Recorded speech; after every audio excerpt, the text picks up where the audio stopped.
Hello दोस्तों, welcome to CTET Guru channel YouTube channel with Ram sir. आज हम लोग एनसीएफ 2005 के कुछ इम्पोर्टेंट क्वेश्चंस को जानेंगे। एनसीएफ का full form national curriculum framework होता है।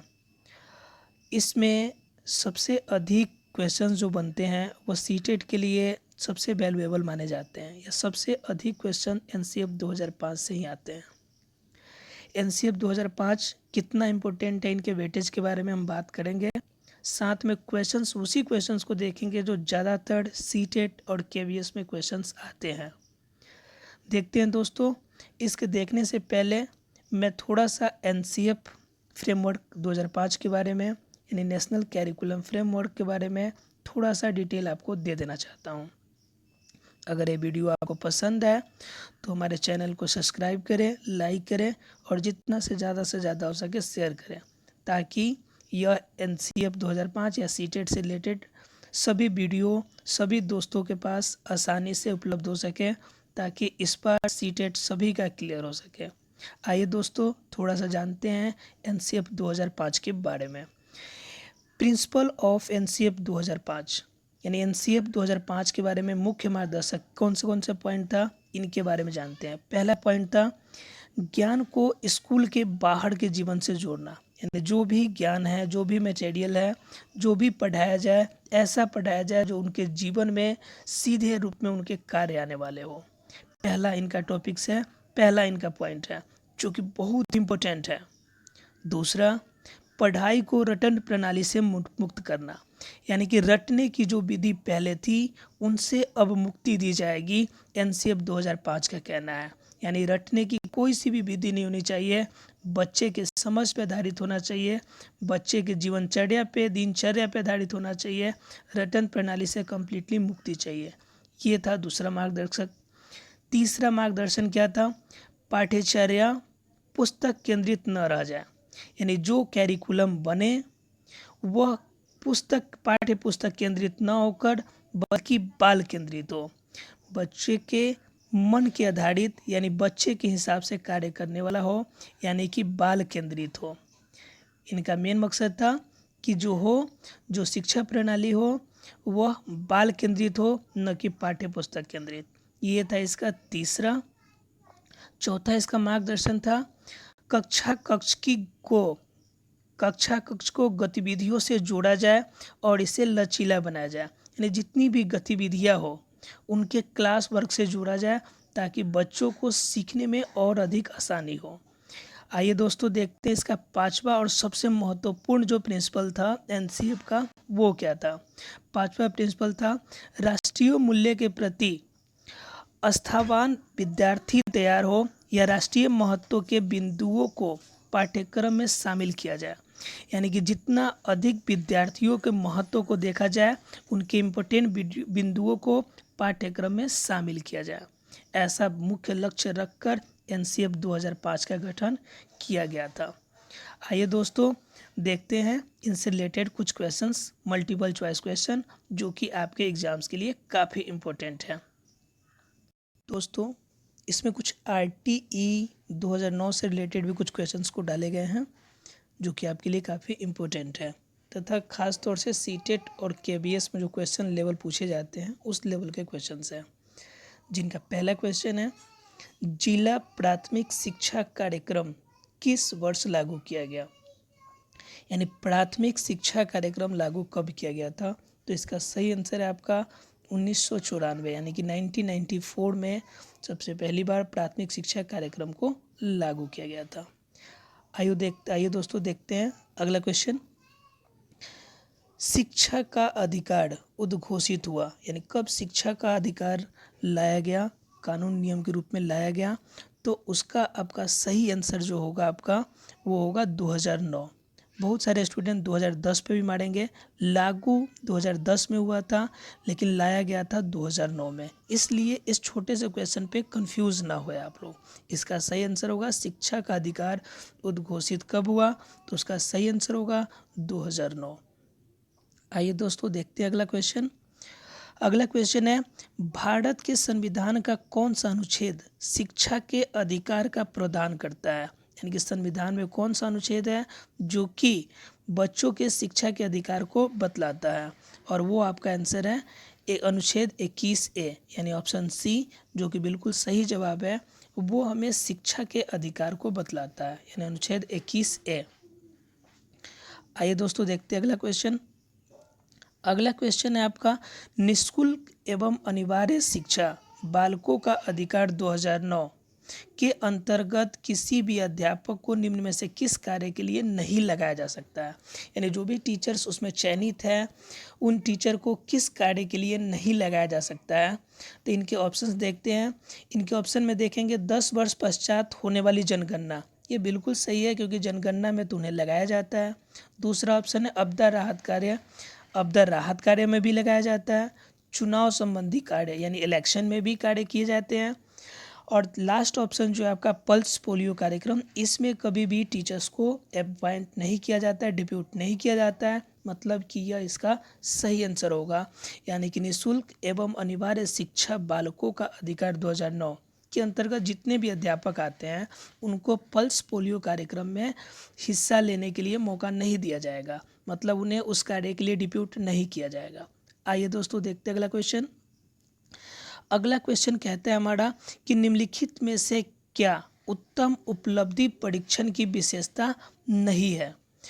तो कह रहे हैं इसमें पहला ऑप्शन विश्वसनीयता, दूसरा ऑप्शन वस्तुनिष्ठता, तीसरा ऑप्शन अस्पष्टता और चौथा ऑप्शन वैधता। देखते हैं इसमें पहला चीज़ विश्वसनीयता। तो उत्तम उपलब्धि के लिए विश्वसनीयता बिल्कुल चाहिए। वस्तुनिष्ठता यानी कि उसमें क्वेश्चन की क्या यथार्थ है, यानी किस लिए पढ़ाया जा रहा है, किस प्रयोजन के लिए पढ़ाया जा रहा है, वो ज़रूरी है। और तीसरा ऑप्शन अस्पष्टता, जो कि बिल्कुल गलत जवाब है, यानी कि उपलब्धि परीक्षण के लिए यह इसकी विशेषता कभी भी नहीं हो सकती है, मतलब कि अस्पष्ट कोई भी कार्य नहीं किया जाएगा। मतलब कि पांचवा का तीसरा ऑप्शन यानी अस्पष्टता बिल्कुल सही जवाब है। ठीक है, वैधता तो होती है, इसलिए वैधता भी इसका सही आंसर नहीं होगा। इसका सही आंसर सिर्फ होगा ऑप्शन 3 यानी कि अस्पष्टता। देखते हैं दोस्तों अगला क्वेश्चन। अगला क्वेश्चन है निम्न में से कौन सा मूल्यांकन के त्रिकोण का भाग नहीं है, यानी कौन से मूल्यांकन के त्रिकोण का भाग इसमें शामिल नहीं है। तो देखते हैं इसमें। तो कह रहा है इसमें पहला शैक्षिक उद्देश्य, बिल्कुल उद्देश्य तो होना चाहिए। ऑप्शन है कि कौन सा इसमें भाग नहीं ले रहा है, और यहाँ पे कह रहा है शैक्षिक उद्देश्य जरूर मूल्यांकन किया जाएगा, मतलब कंफर्म है कि शैक्षिक उद्देश्य के लिए किया जाएगा। दूसरा ऑप्शन मूल्यांकन के लिए किया जा रहा है तो मूल्यांकन तो होगा ही। तीसरा ऑप्शन शिक्षण अनुभव, और चौथा ऑप्शन है अधिगम अनुभव भी होना चाहिए कि कितना अधिगम हुआ, लेकिन इसमें शिक्षण अनुभव की कोई आवश्यकता नहीं पड़ती है, यानी कितना शिक्षण टीचर ने किया है, कितना पहले नहीं किया है, उन चीज़ों को अनुभव को उसमें शामिल नहीं किया जाता है। इसमें जब भी मूल्यांकन किया जाता है तो 3 उद्देश्य मुख्य रूप से रहते हैं। शैक्षिक उद्देश्य यानी किस उद्देश्य से बच्चे शिक्षा ग्रहण कर रहे हैं, दूसरा मूल्यांकन उनका समय समय पर व्यापक और निरंतर मूल्यांकन हो रहा है कि नहीं, और तीसरा अधिगम अनुभव, यानी इन चीज़ों पे यानी इन तीनों चीज़ों का समावेशन मूल्यांकन में हमेशा होता है। इसमें क्या नहीं होता है, तो सिर्फ वो नहीं होता है हमारा शिक्षण अनुभव, यानी शिक्षण अनुभव का इसमें कोई महत्व नहीं है, इसलिए छठे क्वेश्चन का आपका सही जवाब है शिक्षण अनुभव। आइए दोस्तों देखते हैं अगला क्वेश्चन। अगला क्वेश्चन यानी कि 7वां क्वेश्चन, एनसीएफ 2005 में कला शिक्षा को विद्यालय में जोड़ने का उद्देश्य, यानी कला शिक्षा को विद्यालय से क्यों जोड़ा जाता है। हमने पीछे पढ़ा था कि एनसीएफ 2005 के मार्गदर्शन में बताया गया है कि जो भी शिक्षा दी जाएगी उसे बाहरी जीवन के साथ जोड़ना है। तो यहाँ पे क्वेश्चन पूछ रहा है एनसीएफ 2005 में कला शिक्षा को विद्यालय में जोड़ने का उद्देश्य क्या है। तो पहला ऑप्शन इसमें देखते हैं। पहला ऑप्शन हमारा आता है कि सांस्कृतिक विरासत की प्रशंसा करना। दूसरा ऑप्शन है छात्रों के व्यक्तित्व एवं मानसिक स्वास्थ्य को विकसित करना। तीसरा ऑप्शन है केवल एक सही है, और चौथा ऑप्शन है 1 और 2 दोनों सही है। अब यहाँ पे बात आती है कि छात्रों के व्यक्तित्व और मानसिक स्वास्थ्य की चर्चा करना, यानी कि कभी भी जो भी एनसीएफ का कला शिक्षा के साथ जोड़ते हैं, इसका मुख्य मकसद होता है कि बच्चे का व्यक्तित्व का विकास हो, साथ में उनकी मानसिक स्वास्थ्य का विकास हो।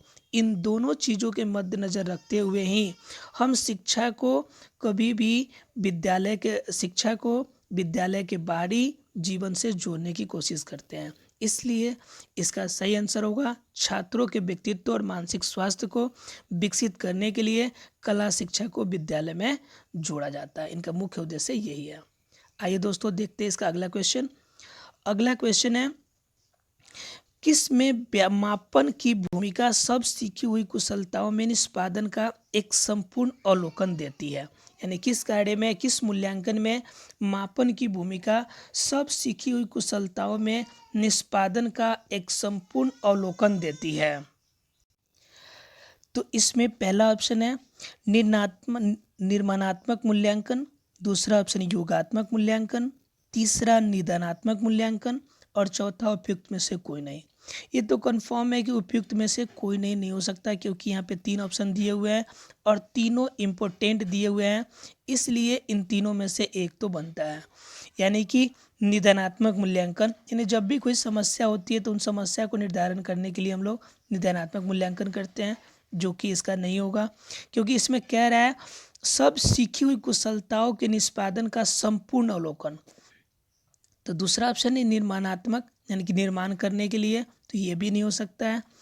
लेकिन इसका दूसरा जो ऑप्शन है आपका, वो ऑप्शन है आपका योगात्मक मूल्यांकन। मतलब कि बच्चे ने कुल कितनी बातों का अवलोकन कर पाया, कितनी बातें सीख पाया, इसका मूल्यांकन सिर्फ और सिर्फ योगात्मक मूल्यांकन से किया जा सकता है। इसलिए इसका योगात्मक मूल्यांकन सीखी हुई कुशलताओं में निष्पादन का संपूर्ण अवलोकन देती है। अगला क्वेश्चन है, क्वेश्चन नंबर 9 पे देखते हैं हम लोग।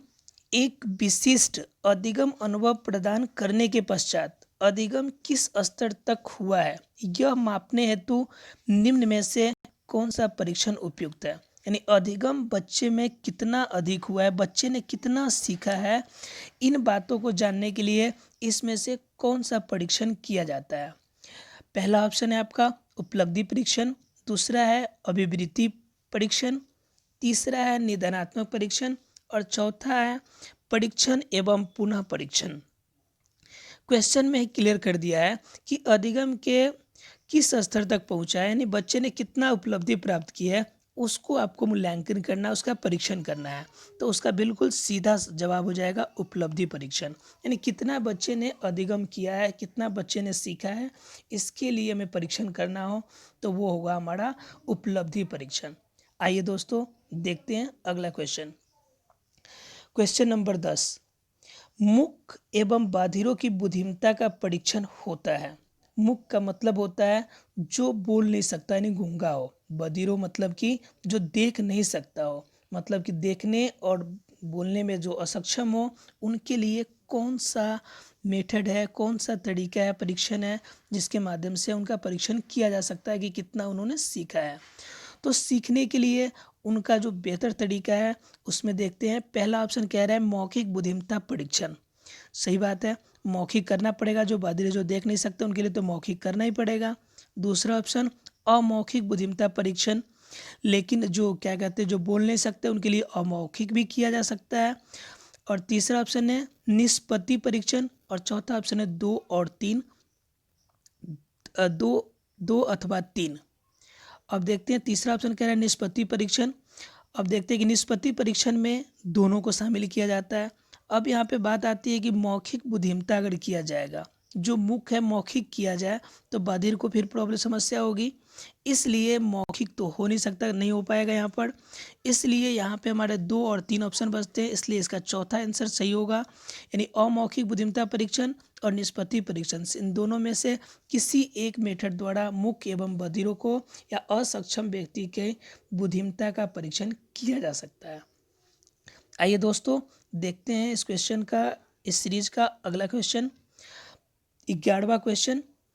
निम्नलिखित में से किसे ध्यान में रखकर अधिगम उद्देश्यों का निर्धारण किया जाना चाहिए। यानी किस उद्देश्य के लिए अधिगम उद्देश्यों को निर्धारण किया जाना चाहिए। तो पहला ऑप्शन है पाठ्यचर्या, दूसरा ऑप्शन है शिक्षक रुचि, तीसरा ऑप्शन बालक की आवश्यकता और चौथा ऑप्शन है सामाजिक आवश्यकता। तो कह रहा है इस क्वेश्चन में निम्नलिखित में से किसे ध्यान में रखकर अधिगम उद्देश्यों का निर्धारण किया जाना चाहिए। तो इसमें अधिगम उद्देश्य के बारे में पहले ही बता दिया गया है कि अधिगम उद्देश्य के बारे में सभी चर्चाओं को हमें कहाँ शामिल कर देना है, पाठ्यचर्या में। तो जब पाठ्यचर्या में हमने अधिगम उद्देश्य को शामिल कर दिया है तो हमें आगे भी किस चीज़ का ध्यान रखना है, हमेशा पाठ्यचर्या को ध्यान में रखकर ही हमें कोई भी शिक्षा का कदम उठाना है, यानी अधिगम उद्देश्य को आगे बढ़ाना है, न कि शिक्षक रुचि, बालक की आवश्यकता, सामाजिक आवश्यकता। क्योंकि बालक की क्या आवश्यकता है, इनको शामिल तो पाठ्यचर्या में ही हमने कर दिया है। बालक को समाज में क्या आवश्यकता पड़ती है, इनकी भी चर्चा हमने पाठ्यचर्या में कर रखा है, इसलिए पाठ्यचर्या इसका सही जवाब होगा। देखते हैं दोस्तों अगला क्वेश्चन, 12वां क्वेश्चन, छात्रों की गृह कार्य दिया जाना चाहिए, यानी कितना गृह कार्य दिया जाना चाहिए, बहुत ज़्यादा दे दें, बहुत कम दे दें, अनुचित रूप से दे दें या संतुलित रूप से दे दें। अब क्वेश्चन आता है कि इसमें से कैसा होना चाहिए। तो इसका जो सही जवाब होगा हमारा, वो होगा हमारा संतुलित, क्योंकि न तो हम ज़्यादा दे सकते हैं, ज़्यादा देने से बच्चे पे बोझ बढ़ेगी, कम देते हैं तो बच्चे कार्य से का प्रैक्टिस ज़्यादा नहीं कर पाएंगे, इसलिए हमेशा हमें गृह कार्य यानी होमवर्क संतुलित रूप में दिया जाना चाहिए। आइए दोस्तों देखते हैं इसका अगला क्वेश्चन। कह रहे हैं भारत के संविधान के किसके लिए निःशुल्क अनिवार्य शिक्षा दिया गया है। भारत के संविधान में जो अनुच्छेद 21 से शामिल किया गया है, इसमें निःशुल्क एवं अनिवार्य शिक्षा किसे दी जानी चाहिए। तो इसका पहला ऑप्शन है सभी छात्रों के लिए, बी ऑप्शन है 14 वर्ष तक के सभी बच्चों के लिए, सभी छात्रों प्रौढ़ों के लिए, सभी नागरिकों के लिए।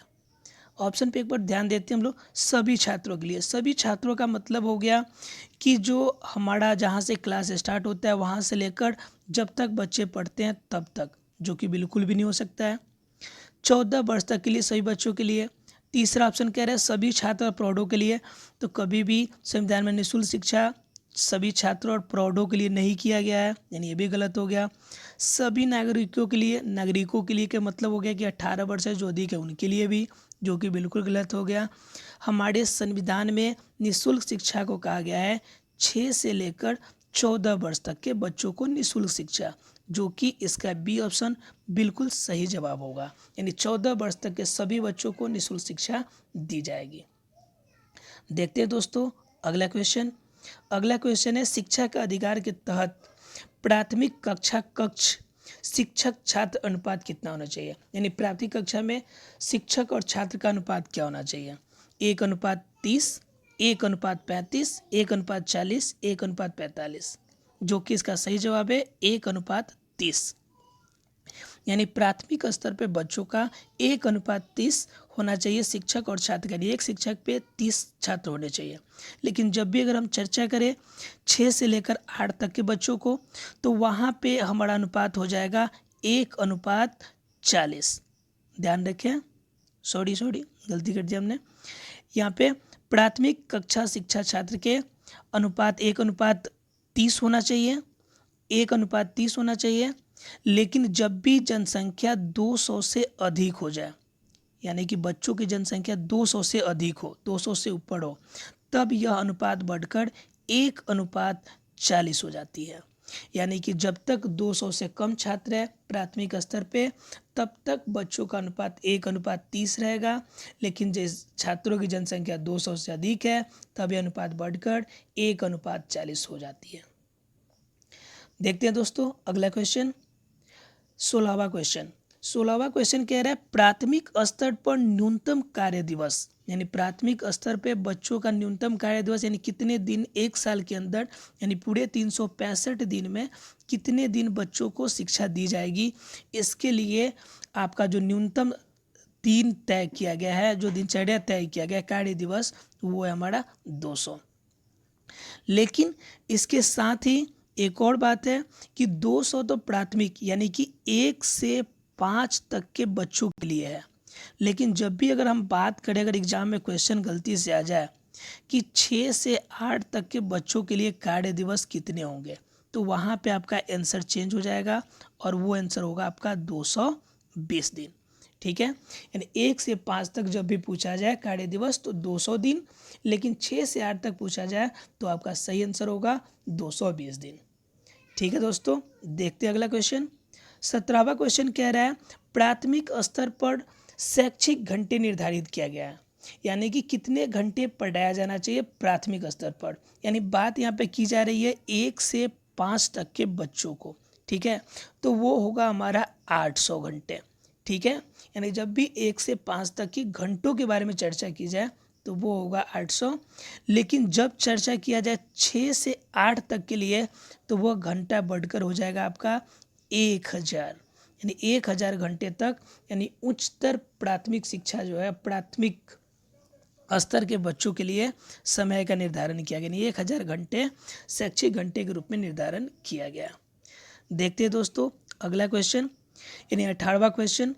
6 से 14 वर्ष पाठ्यचर्या रूपरेखा 2005 के अंतर्गत परीक्षा सुधारों में निम्नलिखित में से किस सुधार को सुझाया गया। यानी 2005 में बच्चों की शिक्षा के लिए क्या नए सुधार आए हैं, इनके बारे में पूछ रहा है। तो पहला ऑप्शन है खुली पुस्तक परीक्षा, पहला नंबर खुली पुस्तक परीक्षा, दूसरा नंबर सतत या निरंतर एवं व्यापक मूल्यांकन, तीसरा सामूहिक कार्य मूल्यांकन और चौथा इनमें से सभी। बिल्कुल सही जवाब है, चारों के चारों सही जवाब है, इसलिए इसका सही आंसर होगा इनमें सभी। ठीक है, यानी सतत निरंतर व्यापक मूल्यांकन भी किया जाना है, सामूहिक कार्य मूल्यांकन भी किया जाना है, यानी कि 6 से 14 वर्ष के बच्चों के लिए 2005 में यानी एनसीएफ 2005 में इन सभी कार्यों को बढ़ावा दिया गया है, इसलिए इसका सही आंसर होगा ऑप्शन डी यानी चौथा ऑप्शन। आइए दोस्तों देखते हैं अगला क्वेश्चन। क्वेश्चन नंबर 19 कह रहा है एनसीएफ 2005 के द्वारा प्रतिपादित मुख्य बदलाव, यानी 2005 में क्या खास बदलाव किया गया है, इनके बारे में हमें जानना है। तो एनसीएफ 2005 में खास रूप से जो किया गया है वो हमारा है कि अध्यापक की जांच पड़ताल के साथ सीखना, दूसरा ऑप्शन है कक्ष में सीखना, तीसरा ऑप्शन किताबों में से सीखना, चौथा ऑप्शन विस्तृत सामाजिक संदर्भ में सीखना। ठीक है, यानी 4 ऑप्शन है, इन चारों ऑप्शन में देखना है कि कौन इसका सही जवाब है। तो इसका सही जवाब है विस्तृत सामाजिक संदर्भ में सीखना। ठीक है, यानी एनसीएफ 2005 के मुख्य बदलाव किया गया है कि बच्चे को सामाजिक स्तर से, उनकी गतिविधियों को सामाजिक स्तर से जोड़कर तब सिखाना है।